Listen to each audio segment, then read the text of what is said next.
Well, hello, my friends, viewers, and followers. Today we're gonna have an episode of Philothea. I hope you had a nice entrance into your fasting time and that you maybe join me. This is the period of 40 days of fasting. Yeah, we have in the Christian world also a fasting period, not only the Muslims, but also we have this fasting time before Easter. And this is really to prepare your heart for Easter. And you can give up different things. So my plan is to give up sugar and social media. So for my own entertainment. So I'm just not watching TV, not watching Netflix, not watching Amazon, YouTube. I am going to post that as part of my offering to God. Of course, I'm going to post for you, but I'm not gonna like for my self enjoyment. I'm gonna listen to audiobooks. I'm gonna read more, spend more time with God and in prayer, and prepare my heart for Easter, because Easter is the most important celebration in the Christian life. It's not Christmas. It's actually Easter, because Christmas is only the pre-runner to Christmas. Christmas is actually even more important. And I'm going to turn on a light here a little bit on the side. Give me a little bit more light actually to read. It's really dark and gloomy outside. That's what February is in Germany. It's just a little bit gloomy. And I love actually the fasting time. It gives me time to reflect, to come more to peace, to slow down in a sense. And it's the transition, usually it's a transition from winter to spring.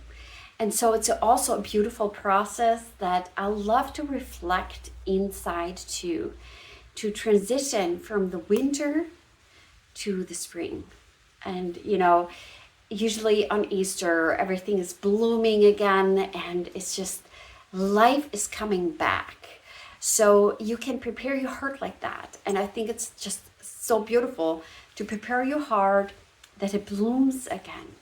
And it's a cleansing and growing closer to God. And this is such a beautiful period. So for the next Fridays, especially during the fasting time, I am going to read Philothea. I have to cut back a little bit. I actually wanted to do a special, but time-wise, it's just not possible because I'm going back to school, and I am learning a new skill. Yeah, maybe soon I'm going to tell you more about it. But right now, I'm just, enjoying my going back to school and learning more. So that takes up a lot of my time. So that's why I'm not doing a special. But there's lots of special, Lent special that you can go to. I can come to you every day. I put down a Lent special where I came actually 40 days every single day to you. So check it out. I have some Easter and Lent specials out there. So let's start with Philothea. And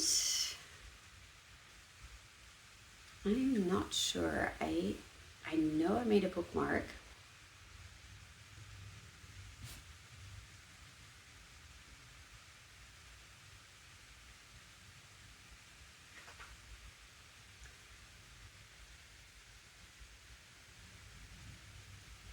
So I have to look a little bit.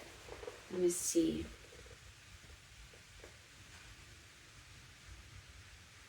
Well, we might be already this far along. I don't know. Yeah. So we're reading.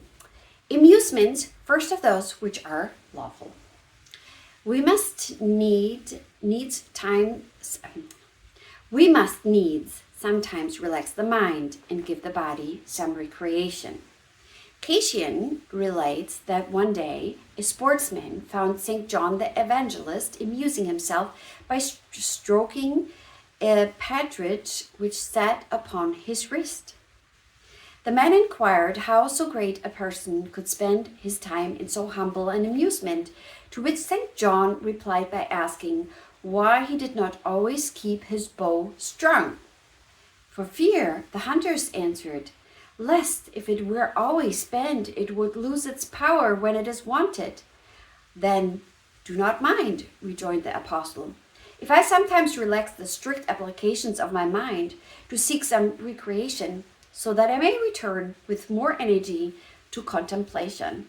We all need recreational time. It's so needed that our mind can just go and we can relax. It is failing to be so harsh and rigid that we will not allow ourselves or others to indulge in any recreation. Air, exercise, cheerful games, music, field sports, and the like are such innocent amusements that they only require to be used with ordinary discretion, which confines all things to their fitting time, place, and degree. Those games which serve to exercise mental or bodily activities or skill, such as bowls, chess, are praiseworthy amusements in themselves. You must, of course, guard against excess, either in the time they occupy or in the importance given them. If you give them all your time, you're not doing what God asks you to, I'm sure. And if you get obsessed with your hobbies, of course, that's not the right way to go either. For if you devote too much time, they cease to be recreations and become occupations. You do not refresh the mind or body. On the contrary, you overpower and stun both. After playing for 5-6 hours at chess, the mind is tired and exhausted, and a long time spent in any active game instead of invigorating the body wearies it. If the interest of the game is too deep, it produces over-anxiety. Moreover, it is not well to attach great importance to such things as dexterity and skill in any mere game.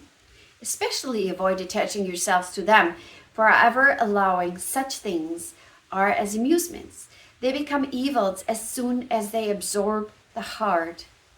I do not mean that you may not lawfully take pleasure in your amusements, otherwise it would not be recreation. But you must not be devoted to it or eager or absorbed in it. So playing video games will make you tired.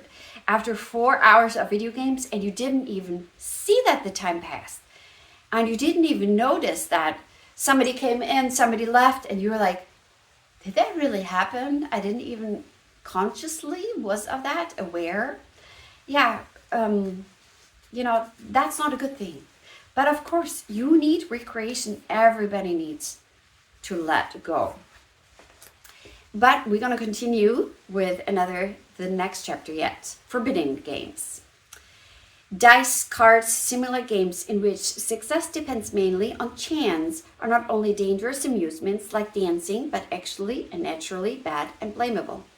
For this reason, they are forbidden both by civil and ecclesiastical law. Do you ask where the great harm is? The winner in such games does not win on his deserts, but according to chance and the luck which often falls to those who have exercised neither skill or industry. And this is contrary to reason. You will answer that this is taken for granted and understood, and it's thus you are not dealing unfairly, but it does not alter the fact your understanding and your games are alike unreasonable. For a game, which should be the reward of industry, becomes the reward of luck, which can deserve no reward, since it is no way dependent on us. And although these games are called recreations, they are in truth most absorbing occupations.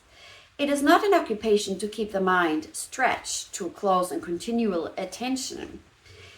Is attention disturbed by incessant disquiet, apprehension, and excitement? Is any business more dreary and somber and melancholy than that of a gamester? If you do but talk or laugh or cough, you distract him. Furthermore, the only gratification in a play is to win. And is not that an unrighteous gratification which can only be obtained by the losses and harm of another. Surely such pleasures is an unrighteous one. The great King St. Louis, hearing that his brother, the Comte d'Anjou, and Walter de Nemours, I'm sorry for butchering those names, were gambling, rose from his sick bed and went with faltering steps to the apartment, where he rebuked them sharply, throwing their dice and part of their money out of the window into the sea. And the holy and chaste damsel Sarah, speaking in prayer to God of her innocence, said, Thou knowest, O Lord, that never have I joined myself with them that play. Tobias 3:16-17. So, here are some tips, especially if you are, gambling is a disease and you know that, and sometimes even little card games and the thrill of winning is, overpowering you. Especially look how you feel when you lose. Can you stay calm and quiet and just have fun at the game for the sake of the game? If you're getting too serious, if you're distracted and people are getting on your nerves who are just, not playing seriously, then you might get into an attitude that is way too serious for your recreation. Because it's supposed to be fun. It's supposed to be relaxing. It's supposed to be enjoyable. So think about these things. God bless you, and I hope to see you very soon again on my channel. God bless you.